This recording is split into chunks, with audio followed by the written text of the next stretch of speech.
아버지 하나님 감사합니다. 오늘도 죄와 사망 속에서 죽을 수뿐이 없는 저희들 영적인 양식을 먹여서 하나님 저 천국으로 저희를 이끌어 주시려고 오늘 또 이렇게 예배 가운데 인도하여 주심을 하나님 아버지 너무나 감사합니다. 하나님 아버지 예수님께서 피 흘려 돌아가셨으면 저희들의 죄 때문에 돌아가셨음을 오늘 또 다시 한번 저희가 그 은혜를 생각해서 하나님 은혜를 저버리지 않도록 하나님 도와주시옵소서. 이 시간 말씀을 전합니다. 하나님 부족한 중에 아버지 전하는 말씀 사람의 생각과 인간의 그런 모든 사고는 다 십자가 뒤로 감춰주시고 성령의 능력만이 나올 수 있는 시간 될 수 있도록 주님 역사하여 주시옵소서. 예수님 이름으로 간절히 기도드리옵나이다. 아멘. 할렐루야. 오늘은 민수기 35장 9절에서 15절 말씀입니다. 여기에 이제 조금 아까 읽어보시면 아시겠지만 다시 말하면 피난처가 되시는 예수님이라고 오늘 제목을 지었잖아요. 왜 그러냐면 오늘은 도피성에 대한 이제 그 말씀을 전해주려고 합니다. 이 본문은 민수기 35장 9절에서 15절에 이르는 이 본문은 어떤 내용이냐면 타인의 피를 흘린 자는 반드시 자신도 피 흘림을 당해야 한다는 창세기 9장 5절 6절과 신명기 19장 10절에 있는 그 말씀의 보험 원리에 대한 예외적인 규정으로 하나님의 긍휼과 자비로우심에서 비롯된 도피성 규례에 대해서 언급하고 있습니다. 우리 그러면 한번 창세기 9장 5절 6절을 한번 찾아보시겠습니다. 창세기. 왜냐하면 이 말씀이 전체적인 우리가 그 제사 제도에서 예수님이 왜 어린 양으로서 오셔서 피를 흘리셨는가, 피를 흘리기 위해서 왜 십자가에 돌아가셨는가, 그리고 구약시대에는 왜 동물의 피를 가지고 제사를 드려야 했는가에 대한 근원적인 그 이유가 바로 이 창세기 말씀에 나와 있습니다. 그러면 창세기 9장 5절 6절 한번 보시겠습니다. 네, 다 찾으신 줄로 믿습니다. 그러면 우리 다 같이 한번 읽도록 하겠습니다. 시작! 내가 반드시 너희의 피 곧 너희의 생명의 피를 찾으리니 짐승이면 그 짐승에게서 사람이나 사람의 형제면 그에게서 그의 생명을 찾으리라. 다른 사람의 피를 흘리면 그 사람의 피도 흘릴 것이니 이는 하나님이 자기 형상대로 사람을 지으셨음이니라. 예, 하나님께서 이렇게 6절에 있는 말씀처럼 자기 형상대로 사람을 지으셨기 때문에 사람을 굉장히 소중히 여기십니다. 그래서 어떤 사람이 고의적이든 비고의적이든 상대방의 피를 흘릴 때는 반드시 하나님께서 갚아주신다는 그런 말씀입니다. 이제 그것이 이러한 그 사람의 생명의 피를 흘리게 하는 그러한 죄악이 거기에서만 끝나는 것이 아니라 우리의 그 궁극적인 죄까지 이르게 한다는 말이 이 속에 다 들어 있습니다. 그래서 그러한 말씀에 따라서 하나님께서 이제 그 율법을 정하셨는데 이제 그러다 보니까 너무나 많은 이제 그 일들이 일어나면서 사건과 문제가 일어나면서 이제 비고의적으로 피를 흘린 사람이 억울하게 이렇게 보응을 받는 그런 예가 생겨서 하나님께서 이렇게 도피성을 지으라고 명령하신 것입니다. 그러면 그 도피성은 그 당시에 레위인들이 48개의 성읍을 하나님께서 모세한테 명령을 해서 레위인들은 48개의 성읍을 받도록 했어요. 레위인들은 땅을 기업으로 받았을까요? 못 받았을까요? 못 받죠. 레위인들은 제사장 가문인데 다른 지파들은 다 땅을 기업으로 받았는데 이 레위인들만 땅을 기업으로 받지 못했어요. 왜 그러냐면 말씀에 있는 것처럼 하나님이 기업이 되기 때문입니다. 대신에 이 레위인들이 밭을 삼을 수 있는 그 성읍을 곳곳에 48개를 허락을 하셨어요. 그것은 왜 그러냐면 이제 이렇게 이스라엘 백성들이 하나님 앞에 예배를 드릴 때, 그 당시엔 제사죠. 제사를 지낼 때, 그때는 지금은 이제 헌금을 주로 하지만은 그때는 물질을 많이 바쳤어요. 이제 그러다 보니까 어떤 사람은 이제 씨앗을 가져오는 경우도 있었고, 뭐 여러 가지 야채, 또 소나 양, 물질을 많이 바쳤는데 그 물질을 보관하고 그리고 또 그 밭에서 키울 수 있도록, 그래서 밭에서 그것을 관리하고 보관할 수 있도록 하기 위해서 48개의 성읍을 곳곳에 허락을 했습니다. 그 48개 성읍 중에서 6개의 성읍이 있는데 그 6개의 성읍을 하나님이 도피성으로 허락을 하셨어요. 그래서 이 도피성은 어떤 곳이냐면 조금 아까 말씀드린 바처럼 부지정에 살인한 자들이 있겠죠. 그죠? 실수로 또 정당방위로 그럴 수가 있겠죠. 충분히. 그런 자들로 하여금 그곳으로 피하여 생명을 보존할 수 있도록 하나님께서 그렇게 명령하셔서 만드신 장소입니다. 그러니까 이런 것을 생각하면 우리 하나님이 원래는 오늘 읽은 창세기 9장 5절 6절 말씀처럼 원래는 하나님께서 굉장히 엄격하신 분이에요. 그래서 생명을 귀하게 여기시기 때문에 어떤 이유를 막론하고 상대방의 피를 흘리게 한 자는 하나님께서 갚아주신다는 그런 원리인데, 그러다 보니까 억울한 자가 생기겠구나 이렇게 생각을 하신 거예요. 그래서 이렇게 자상하게도 하나님께서 도피성을 지어서 그 도피성으로 이러한 부지중에 살인한 자들 또는 억울한 자들, 이러한 자들이 비고의적으로 어떤 일을 저질러서 피를 흘리게 한 자들이 이렇게 도피성으로 피하여 오면 이 자들을 쫓아온 자들이 못 잡게끔 그런 제도를 만들어 놓은 것입니다. 이러한 도피성 제도는 무분별한 보복이나 무조건적인 살인을 저지를 수 있는 위험을 배제시키시고 인간의 생명을 귀하게 여기시는 하나님의 배려라고 할 수 있습니다. 그런데 또 오늘날 사회도 마찬가지겠지만 이렇게 선하고 좋은 제도가 있으면 그 선하고 좋은 제도를 정말 필요한 사람이 활용하는 것이 아니라 또 악한 사람, 아주 머리가 기발하게 교묘한 사람들이 또 악용하는 경우가 있잖아요. 그래서 이 당시에도 이런 선하고 좋은 제도를 악용하는 것을 피하기 위해서 또 다른 제도를 하나님이 두었는데, 그냥 무조건 들어가는 것이 아니라 어떤 사람이 그 성으로 피하여 들어왔으면 이 사람에 대해서 이제 지금으로 치면은 배심원이나 변호사 같은 사람들을 두고 이제 이 사람에 대해서 이렇게 여러 가지로 검토하는 그러한 제도를 두었습니다. 그래서 이 사람은 부지중에 실수로 정당방위로 이렇게 피를 흘리게 했구나. 그러니까 이 사람은 지금 도피성으로 도망갔으니까 그냥 여기서 나올 때까지 그냥 놔둬야 되겠다 하고 그대로 놔두도록 허락하는 그런 제도를 하나님이 또 이렇게 부연적으로 마련을 하셨습니다.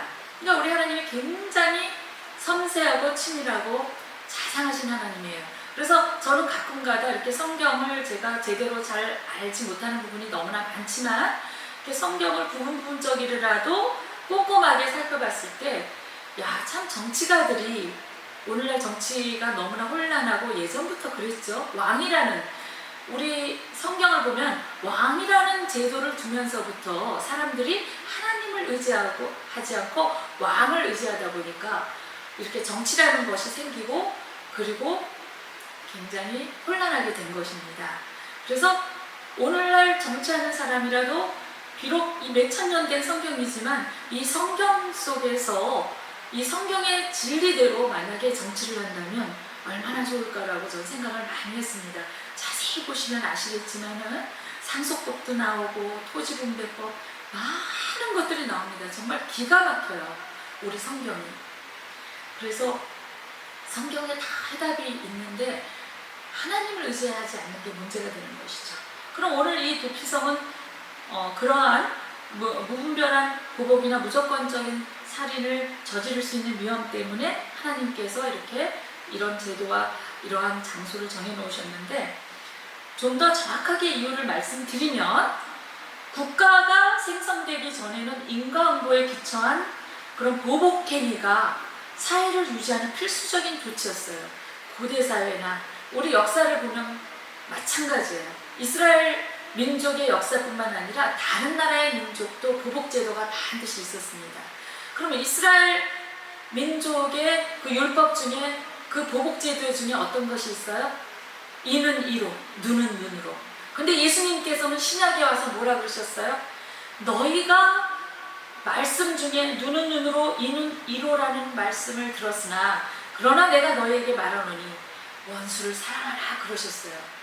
그러니까 그러면 이렇게 생각할 수가 있죠. 그 법률을 보고 눈은 눈으로, 이는 이로. 아니 사랑의 하나님이라고 했는데 아무리 구약시대라도 그렇지 어떻게 그렇게 상대방이 그렇다고 해서 복수하라고 하셨나. 그런데 그것을 이 법을 뭐라 하냐면 동해 복수법이라고 해요. 그냥 하나님의 그 율법의 말씀 중에 눈은 눈으로, 이는 이로 이 말씀이 분명히 있잖아요. 그런데 그냥 복수법이 아니고 동해 복수법. 다시 말하면 같을 동자, 해자. 그러니까 상대방이 나한테 해로움을 끼쳤으면 그 이상도 그 이하도 안 하고 해로움을 끼친 그대로 똑같이 복수를 하라는 거예요. 하나님이. 이 부분을 간과하시면 안 돼요. 왜 이렇게 했을까 하나님이. 제가 언젠가도 말씀 중에 말씀을 드렸는데 설교 중에 말씀을 드렸는데 왜 동해복수법으로 복수하라고 하셨냐면은 하나님은 이 사람의 마음 근본을 너무나 잘하신다 그러셨잖아요. 그러니까 우리가 그렇잖아요. 상대방이 따귀를 때리면 똑같이 나도 똑같이 때려야지 그러지 않아요. 이 마음속이 어때요? 10대 100대를 때리고 싶어요. 아니 더 지나쳐서 죽이고 싶은 마음까지 있는 게 인간의 본성이라는 거예요. 그래서 하나님이 그 사람의 마음을 너무나 잘 아시기 때문에 그 이상도 하지 말고 그러한 마음이 있더라도 절제하고 누르고 정말 복수하고 싶으면은 딱 상대방이 해로움을 끼친 그거까지만 하라고 허락을 해주시는 거예요. 그런데 예수님이 오셔서는 그것도 안 된다 그러고 더 차원 높은 율법을 예수님이 주신 거예요. 그것도 안 된다. 뭐라고 주신 거예요? 원수를 사랑하라. 그러면 이것을 어떻게 풀겠습니까? 그러면 하나님의 그 율법의 말씀은 다 폐지된다는 겁니까? 아닙니다. 로마서에서 바울도 증거했고 예수님도 증거했지만 예수님 뭐라 그러셨어요? 나는 율법을 폐하러 온 것이 아니라 율법을 완성하러 왔다. 이게 무엇입니까? 사실은 이러한 죄를 지은 사람은 피를 흘려야 마땅한데 그 모든 피를 누가 흘리셨다는 거예요? 예수님께서 흘리셨다는 거예요. 예수님께서. 그러니까 피해를 주는 그런 원수의 그 피도 그리고 피해를 받는 그 피해자의 피까지 예수님께서 피해자가 복수할 수 있는 그 마음에 흘리는 피까지 예수님께서 모두 그 피를 다 흘려주셨기 때문에 이 땅에는 무엇이 와야 된다? 화평과 화해가 와야 된다는 거예요. 화평과 화해가 와서 예수님께서 피를 흘려주시기 때문에 이제는 원수까지도 사랑할 수 있는 그 능력을 예수님께서 허락해 주겠다는 것입니다. 그래서 예수님께서 원수를 사랑하라 이렇게 말씀하시는 것입니다. 근데 이상하게 왜 지난주부터 계속 원수를 사랑하라는 말씀이 나오지 저는 잘 모르겠습니다. 오늘 저는 도피성에 대해서 좀 이론적으로 우리가 좀 많이 성경을 알아야 되겠다. 성경을 두리뭉실하게 아니까 이게 정말 진실하게 진리적인 말씀으로 역동하지가 않는 것을 많이 깨달았어요. 그래서 정말 이제는 이론적으로라도 우리가 정확하게 알아야 되겠다. 그런 욕심에 제가 오늘은 도피성에 대해서 준비를 했는데 어쨌든 원수를 사랑하라. 그 말씀이 여기서 적용이 되는 것입니다. 그러면 이렇게 인간의 생명을 귀하게 여기시는 하나님의 배려 때문에 이러한 도피성 제도가 나왔는데 이러한 법칙과 사회적 통념은 무분별한 보복이나 살인을 부를 수 있는 위험이 있다는 것을 알았어요. 동해복수법까지 허락을 했는데 그것을 또 악의원에서 무분별한 보복이 되고 살인을 부를 수 있는 위험까지 간다는 것을 아시고 하나님께서 도피성 제도를 만드신 것입니다. 한편 도피성 제도는 죄악 중에 죽을 수밖에 없는 인류의 생명을 구원하시는 예수 그리스도를 예표한다고 볼 수 있습니다. 구약은 모두 하나님의 설계 아래 예수님을 예표하시는 사건으로 이루어진 것입니다. 그것을 믿어야 됩니다. 그러면 이 도피성으로 피한 부지 중에 살인했던 비고의적으로 피를 흘리게 한 이 죄인이 도피성으로 피했는데, 그럼 그 도피성으로 들어가서 영원히 죽을 때까지 있어야 되느냐? 어쩌면 죽을 때까지 있어야 될 수도 있어요. 그런데 나올 수 있는 기회가 있습니다. 우리나라에도 다른 나라에도 대통령이 새 대통령이 되면 사면하는 그런 제도가 있잖아요. 그거랑 비슷한데요. 대제사장이 죽어야만 도피성의 죄인이 집으로 돌아갈 수가 있었습니다. 그래서 그 이유가 무엇인가? 대제사장은 하나님과 이스라엘 사이의 중재자죠. 그래서 속죄소에 들어가서 지성소가 되죠. 속죄소는 그 지성소인 속죄소에 들어가서 죄를 속할 수 있는 의무와 권리를 가지고 있습니다.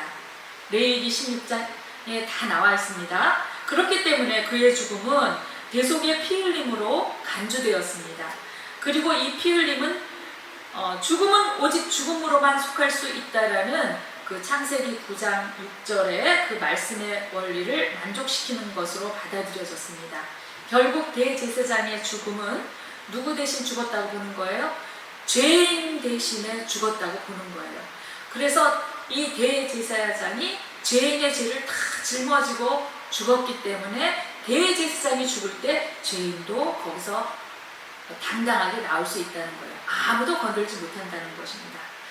그래서 결국 대제사장의 죽음은 고의성 없는 살인에 대한 대속적인 죽음으로 이해되어서 살인죄가 완전히 해결되었다는 의미로 해석되어진 것입니다. 요컨대 살인자가 죄를 사면받고 자유인이 되었다는 것은 속전을 통해서 된 것이 아니라, 속전이라는 것은 예를 들어서 감옥에 누가 죄를 지어서 갇히면 보석금이라 그러나요? 돈을 주고 빼내올 수 있잖아요. 그런데 이 살인자가 죄를 사면받고 대제사장이 죽자 자유인이 되었다는 의미는 속전을 통해서 된 것이 아니라는 거예요. 그러면 대제사장의 죽음이라는 대속의 은혜로 된 것이라는 것입니다. 오늘날 모든 믿는 자들의 도피성이 되시는 예수 그리스도를 한번 생각을 해보겠습니다. 이 예수 그리스도의 십자가 역시 하나님의 자비와 공의를 모두 보여주고 있습니다.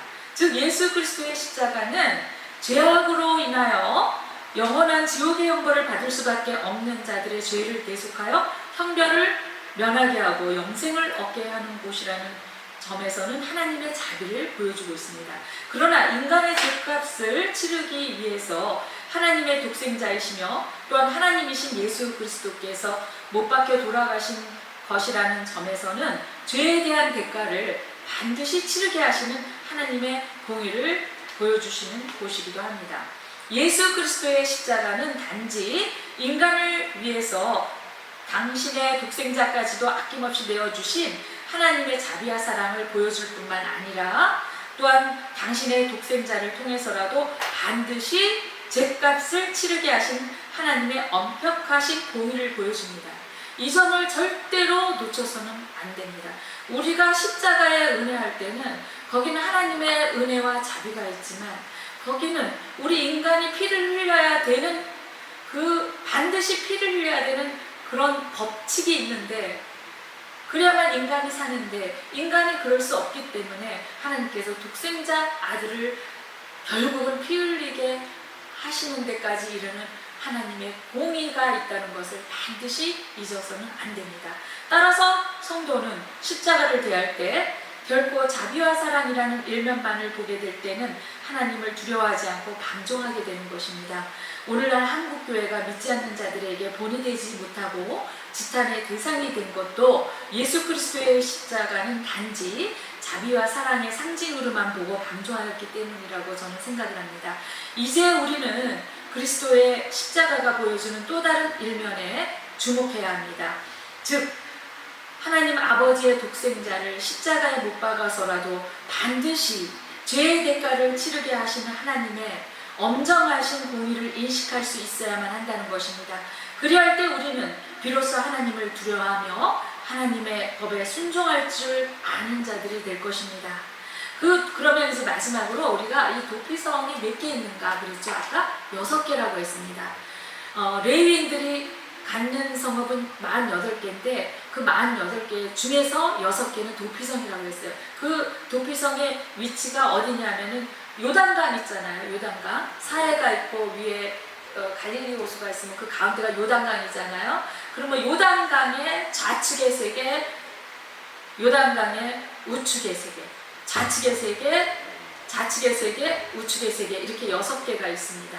그래서 그것은 골고루 이렇게 해놨어요. 왜 그러냐면 어느 지역에서든지 이스라엘 그 땅의 어느 지역에서든지 이렇게 부지 중에 이런 또는 억울한 피를 흘린 이런 사람들이 있을 때 가까운 쪽에 가라고 그렇게 3개로 나뉘어져 있습니다.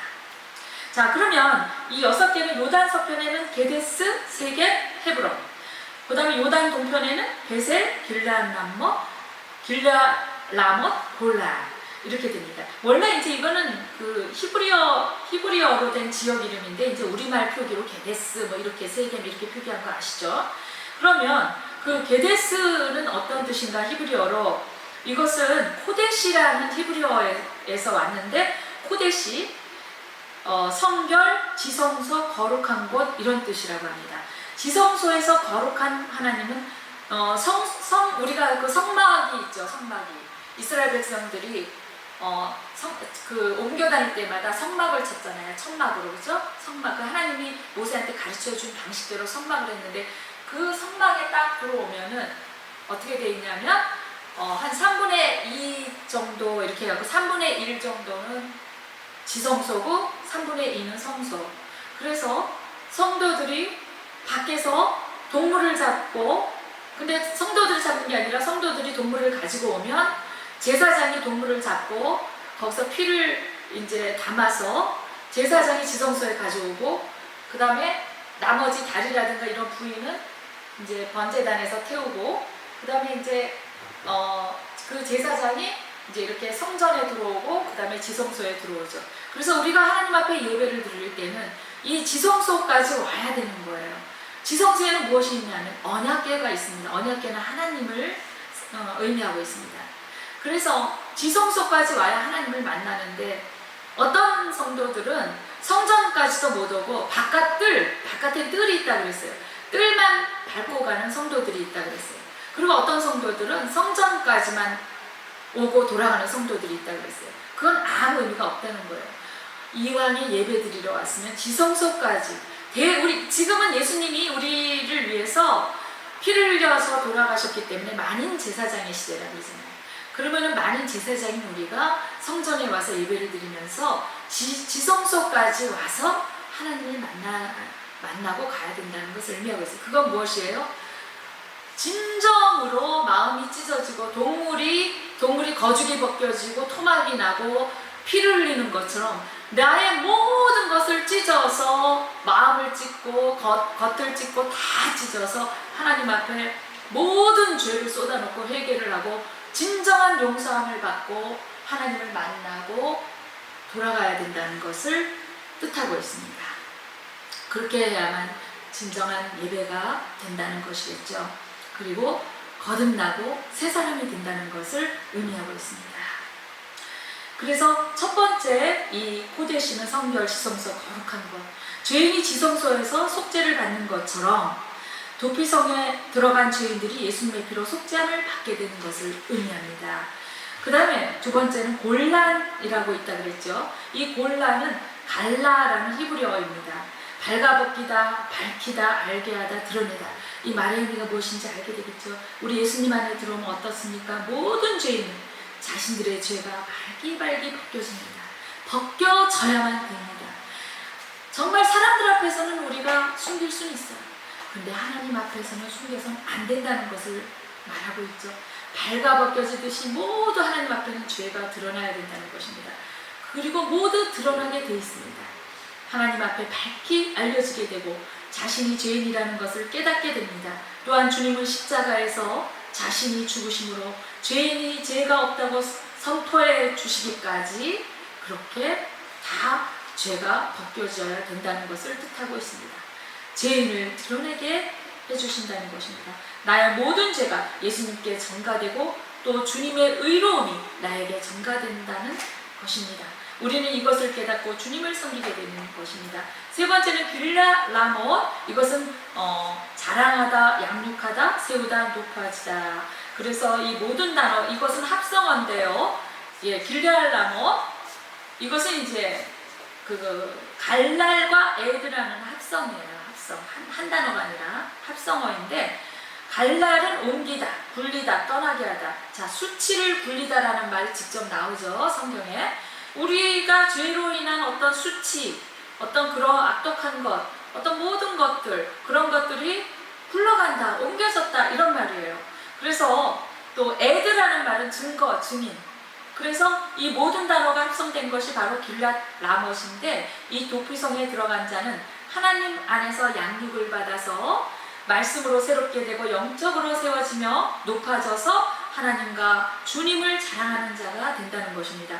그러면서 지금까지 지었던 모든 죄들이 주님의 피로 인해 옮겨지고 굴려져서 사라지게 되고 영원히 나를 떠나게 되는 것입니다.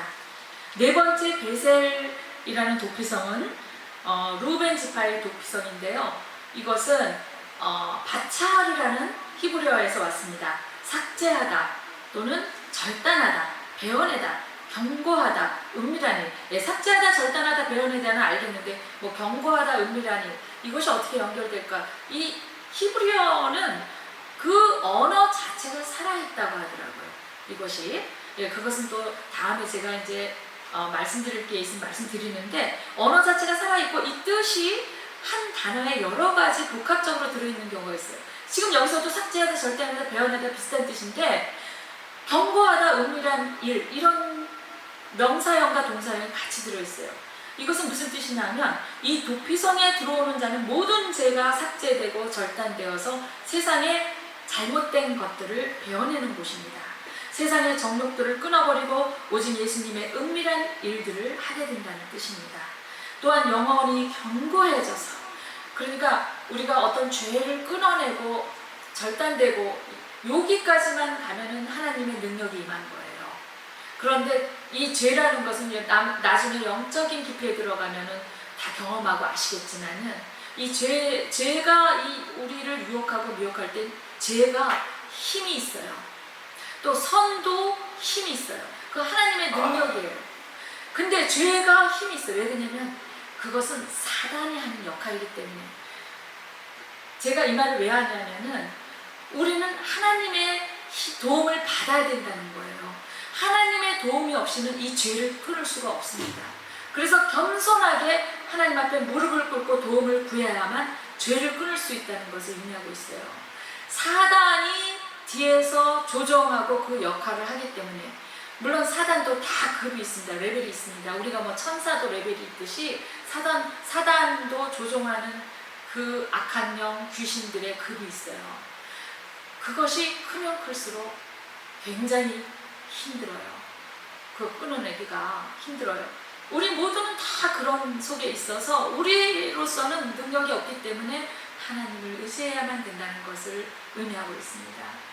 그래서 세상의 정욕들을 끊어버리고 오직 예수님의 은밀한 일들을 하게 된다는 것입니다. 또한 영원히 견고해져요. 그래서 이것을 끌어낼 수 있는 능력이 하나님의 도움을 받아서 한다면 그 영혼이 견고해질 수뿐이 없습니다. 그 다음부터는 쉽습니다. 저절로 됩니다. 그래서 영혼이 견고해져서 하나님의 뜻 안에서 사는 존재가 된다는 것입니다. 그 다음 다섯 번째 헤브론. 그 헤브론에 지금 예루살렘이 있죠. 이 헤브론은 남부 유다의 예루살렘 그 지역을 말하고 있는데, 이것은 하바르라는 히브리어예요. 묶다, 결합하다, 연결하다, 연합하다, 교제하다. 그러면 이 도피성에 들어가는 자는 주님과 묶이게 됩니다. 어떠한 죄인이라도 주님과 연결되어지고 연합하여서 새로운 피조물로 변하게 된다는 것입니다. 말씀 따로 육신 따로의 삶이 아니라 사실 저는 오랜 동안 하나님을 믿었어요. 그런데 그동안에 너무 부끄럽지만 오랜 동안 믿는다고 하면서도 말씀 따로 육신 따로 이상, 그리고 세상에 나가서는 죄를 짓고 교회 오면 거룩한 척하는 그런 세월이 참 많았었어요. 근데 지금 와서 생각하니까 그 죄가 힘이 있었구나라는 생각을 하게 되는 거예요. 내 자신의 힘으로는 끊을 수 없었던 거예요. 그냥 교회만 왔다 갔다 했지 제가 진실하게 하나님 앞에 그 제 죄악을 정말 발가벗기듯이 하나님 앞에 내놓으면서 기도를 별로 하지도 않았고 하나님께 도움도 구하지 않았던 것입니다. 그러니까 말씀 따로 육신 따로 세상에 가면 흥청망청 죄짓고 그래도 너무나 공고하고 하는 일마다 되는 것 없고 그러니까 하나님은 찾고 싶어서 교회를 왔는데 겉으로만 거룩한 척하고 이랬던 세월이었어요. 참 부끄러웠죠. 그렇게 연약합니다. 인간이라는 게. 그래서 새로운 피조물로 주님과 연결되어서 변하게 된다는 것입니다. 말씀 따로 육신 따로 삶이 아니라 삶과 말씀이 하나가 된 인생을 살게 된다는 것입니다. 마지막으로 세겜이라는 도피성은 사캄이라는 히브리어에서 왔어요. 사캄. 이것은 아침, 새벽, 부지런히, 끊임없이 일찍이. 근데 이제 우리가 아침이라는 말, 우리말의 그 뜻을 보면은 예를 들어서 시인이 아침이라고 표현했을 때는 여러 의미가 있어요. 부지런하다는 뜻도 있고, 또 새롭게 되다 그런 의미도 있어요. 자, 여기 히브리어에서는 어떤 뜻인가 하면 부지런히, 끊임없이 일찍이 이런 뜻이 있어요. 이 도피성에 들어가는 자는 늘 부지런히 영적으로 깨어나야 합니다. 앞으로 오실 예수 그리스도를 부지런히 준비하여서 맞은 것을 의미하고 있습니다. 자, 도피성은 몇 개라고 했어요? 6개. 그래서 요단강을 중심으로 오른쪽에 좌쪽에 3개, 오른쪽에 왼쪽에 3개, 오른쪽에 3개. 그래서 골고루 이스라엘 땅에 골고루 그 중심되는 위치에 배치해 놓은 이유는 언제든지 가까운 쪽 도피성으로 피할 수 있도록 하기 위한 하나님의 자비하심에서 그렇게 세워졌습니다. 실로 대제사장이 죽어야만 도피성에 있는 살인자가 고향으로 돌아갈 수 있었듯이 우리의 영원한 대제사장 되시는 예수 그리스도께서 우리를 위해 십자가에서 죽어주셨기에 우리는 우리의 영원한 본향이며 우리의 소망인 하늘나라로 갈 수 있게 된 것입니다. 그래서 여기 도피성은 예수 그리스도의 예표가 되는 것입니다. 마태복음 11장 28절에 이렇게 나와 있죠. 수고하고 무거운 짐진 자들아 다 내게로 오라 내가 너희를 쉬게 하리라 예수님이 말씀하셨습니다. 시편 14장 6절에는 이렇게 나와 있어요. 너희가 가난한 자의 계획을 부끄럽게 하나. 여기서 가난한 자는 여러 가지 의미가 있습니다. 성경에서 가난한 자는 물질로도 가난한 자지만 하나님을 모르고 죄인된 그런 행실을 하는 자들, 여러 의미로 가난한 자의 의미가 있습니다. 너희가 그런 가난한 자, 그리고 또 재주가 없고 머리가 나빠서 가난한 자, 여러 의미가 있어요. 그런데 이렇게 말하고 있어요. 시편 14편 6절에는 너희가 가난한 자의 계획을 부끄럽게 하나. 그러면 그 불쌍하고 가난한 자의 계획을 부끄럽게 하는 자들은 누구예요? 악인들이죠. 악인들. 하나님은 그 가난한 자, 연약한 자, 그래서 하나님이 누구를 감싸주십니까? 과부와 고아를 감싸주시는 이유가 있는 것입니다. 이 성경에서 말하는 과부와 고아는 물론 실제적인 과부와 고아를 의미하기도 하지만 이렇게 정말 궁핍한 자들, 가난한 자들, 억울한 자들, 연약한 자들, 정말 사회에서 소외된 이 모든 자들을 지칭하는 것이 과부와 고아를 의미하고 있어요. 그래서 하나님은 너무나 자비롭고 사랑이 많으신 분이시기 때문에 너희가 가난한 자의 계획을 부끄럽게 하나. 악인들이 그렇게 못된 짓을 하지만 오직 여호와는 그의 피난처가 되시는 도다. 여호와는 그러한 연약하고 가난한 자들, 악인들의 타겟트가 될 수뿐이 없는 그러한 자들의 피난처가 되시는 분이 바로 하나님 여호와라는 것입니다. 인간 구원의 유일한 도피성은 예수 그리스도입니다. 살인자가 자기의 생명을 보존하는 방법은 어떻게든 도피성으로 피신하는 것입니다. 실로 그 누구도 그 도피성에 너무 빨리 왔다고 후회할 일은 없을 것입니다. 왜냐하면 보복자의 칼날이 급히 쫓고 있기 때문입니다. 마찬가지로 우리의 죄악에 대한 하나님의 진노가 임박했습니다. 우리는 더 이상 세상과 정욕에 머뭇거릴 시간이 없습니다. 우리의 유일한 생명의 거처인 그리스도의 품 안으로 빨리 피신하는 거룩한 성도님들, 귀한 성도님들, 축복받는 성도님들 되시기를 예수 그리스도 이름으로 축원드립니다. 기도하시겠습니다. 하나님 아버지, 너무 감사합니다. 저희의 피난처이신 하나님, 저희의 피난처이신 예수님을 찬양합니다. 하나님, 저희를 받아주시옵소서. 이 모든 말씀 예수 이름으로 간절히 기도드려옵나이다. 아멘. 네, 우리 찬송 한 곡 하시고 이제 기도하시고 축도로 끝내겠습니다.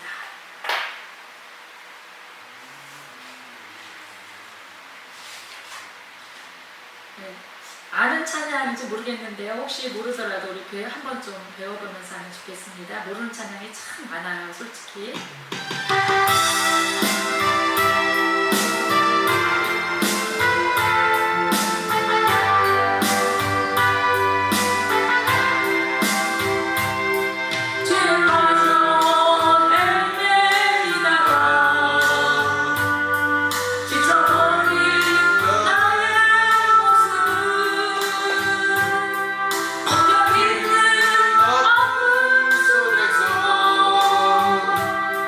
그런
시간을 위해서 아버지 마음으로 또 행실로 또 여러 가지로 많은 준비를 했습니다.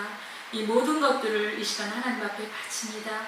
아버지 하나님, 이것들을 받아주시고 또 여러 가지 육신이 피곤한 중에도 또 일이 피곤한 중에도 이렇게 달려와서 예배를 드린 저희 오빠 이원모 성도님을 하나님 축복해 주시고, 앞으로의 그 일이 하나님, 모세가 80세에도 일을 했고 또 갈렙도 86세에 일을 했는데 하나님 아버지, 젊은이와 같은 그러한 건강을 허락해 주셔서 하나님, 또 정말 재능이 많은 아버지 우리 오빠가 또한 기회를 또 한번 받을 수 있도록 하나님 도와주시고 형통한 길로 주님 열어주시옵기만을 간절히 기도드리옵나이다. 이 모든 말씀 예수님 이름으로 기도드리옵나이다. 아멘. 축도하시겠습니다. 지금 우리 주 예수 그리스도의 은혜와 하나님의 크신 사랑과 성령님의 감화감동 내주 교통하심이 이제 막 출발하며 하나님께 진실로 기도하기를 원하며 예배드리기를 원하고 찬송하기를 원하는 수영교회 머리 위에, 성도님들 가정과 머리 위에, 또한 혼란 중에 있지만 반드시 하나님께서 위기에서 건져서 크게 사용하실 이 나라 이 민족 머리 위에 영원히 함께 계실지어다. 아멘. 아멘. 감사합니다.